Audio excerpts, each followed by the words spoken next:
जय श्री कृष्ण दोस्तों, एक बार फिर से आपका स्वागत है हमारे YouTube चैनल पर। आज मैं आपके लिए एक बार फिर बहुत ही सुंदर कृष्ण भक्त सदना कसाई की कहानी लेकर आई हूँ। क्या हुआ जब एक कसाई ने मांस तोलने के लिए विष्णु रूप श्री शालिग्राम जी को काम में इस्तेमाल किया। भगवान विष्णु जी ने कुछ ऐसा कहा जिससे उस कसाई की सारी जिंदगी बदल गई। आइए सुनते हैं सदना कसाई और श्री कृष्ण जी की कहानी। एक कसाई था सदना। वह बहुत ईमानदार था। वो भगवान के नाम कीर्तन में मस्त रहता था। यहाँ तक कि मांस को काटते बेचते हुए भी वह भगवान का नाम गुनगुनाता रहता था। एक दिन वह अपनी ही धुन में कहीं जा रहा था कि उसके पैर से कोई पत्थर टकराया। वह रुक गया। उसने देखा एक काले रंग के गोल पत्थर से उसका पैर टकरा गया है। उसने वह पत्थर उठा लिया व जेब में रख लिया, यह सोचकर कि यह मांस तोलने के काम आएगा। वापस आकर उसने वह पत्थर मांस के वजन को तोलने के काम में लगाया। कुछ ही दिनों में उसने समझ लिया कि यह पत्थर कोई साधारण नहीं है। जितना वजन उसको तोलना होता, पत्थर उतने ही वजन का हो जाता। धीरे धीरे ये बात फैलने लगी कि सदना कसाई के पास वजन करने वाला पत्थर है। वह जितना चाहता है पत्थर उतना ही तोल देता है।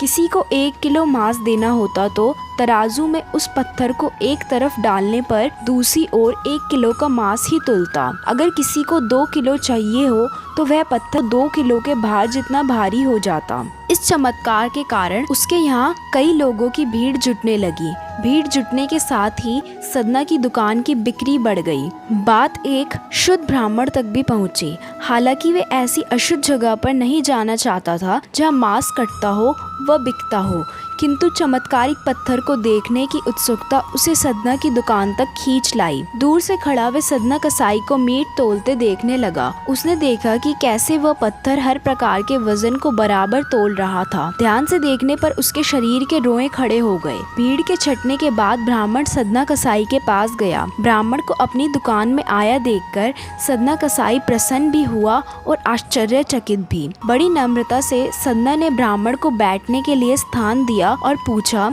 कि वह उनकी क्या सेवा कर सकता है।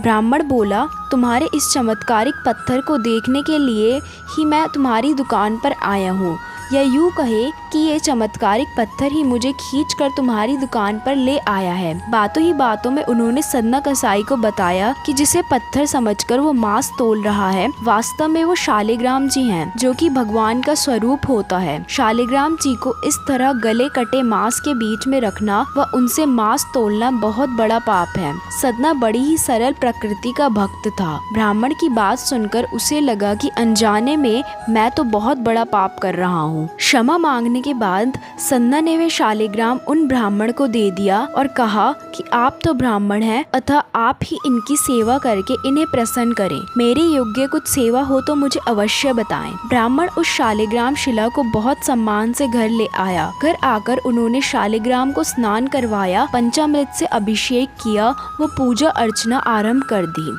कुछ दिनों ही बीते थे कि उन ब्राह्मण के स्वप्न में श्री शालिग्राम जी आए व कहा, हे ब्राह्मण, मैं तुम्हारी सेवाओं से प्रसन्न हूँ, किंतु तुम मुझे उसी कसाई के पास छोड़ आओ। स्वप्न में ही ब्राह्मण ने कारण पूछा तो उत्तर मिला कि तुम मेरी अर्चना पूजा करते हो, मुझे अच्छा लगता है, परंतु जो भक्त मेरे नाम का गुणगान कीर्तन करता रहता है उनको मैं अपने आप को भी बेच देता हूँ। सदना तुम्हारी तरह मेरा अर्चन नहीं करता है, परंतु वे हर समय मेरा नाम गुनगुनाता रहता है, जो कि मुझे अच्छा लगता है, इसलिए तो मैं उसके पास गया था। ब्राह्मण अगले दिन ही सदना कसाई के पास गया व उनको प्रणाम करके सारी बात बताई व श्री शालिग्राम जी को उन्हें सौंप दिया। ब्राह्मण की बात सुनकर सदना कसाई की आंखों में आंसू आ गए। मन ही मन उन्होंने मांस बेचने खरीदने के कार्य को बंद करने की सोची और निश्चय किया कि यदि मेरे ठाकुर को कीर्तन पसंद है तो मैं अधिक से अधिक समय नाम कीर्तन ही करूँगा। आगे चलकर ये सदना कसाई बहुत बड़े कृष्ण भक्त कहलाए। ये कहानी हमें सिखाती है जिसके पास भक्ति है वह भले ही कहीं भी रहता हो और किसी भी जाति का हो, जरूरी नहीं है वह भगवान का दिव्य श्रृंगार ही ही करे। सच्ची भक्ति से भगवान अपने भक्त के घर जरूर पधारते हैं। केवल खेल है सच्चे मन की भक्ति का,